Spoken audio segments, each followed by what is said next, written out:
The key thing with Belvedere obviously was that the previous design, I think, didn't respond really well to the location. So what we brought to the Belvedere project, I suppose, was looking at it in its context, which was, we've got a river right adjacent to the subdivision.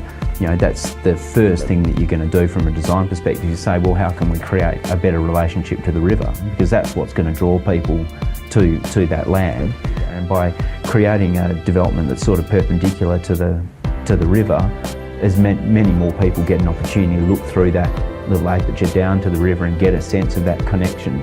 At the end of the day, the detail at ground level, that human experience is the critical detail, because that's what's going to make a place come alive for people who are living in that space.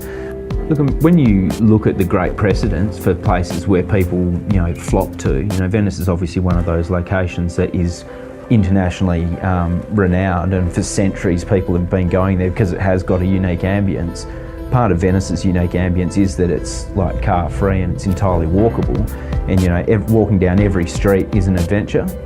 And you turn a corner and there's a little public square there's a little cafe, there's people sitting around and doing things in those spaces. I mean, it's entirely about the human experience, which all places should be about at the end of the day, because they are going to be around for hundreds, maybe thousands of years. So you've got to lay the good groundwork from day one, because the ideal outcome probably is seen in Belvedere, in the sense you've actually created a place that forms the basis for a proper community to form. So there's a very strong local community in that precinct who come together for events and other things. There's a cohesion, and you don't put that all down to the design, but the design plays a part in creating a place that people want to take ownership of.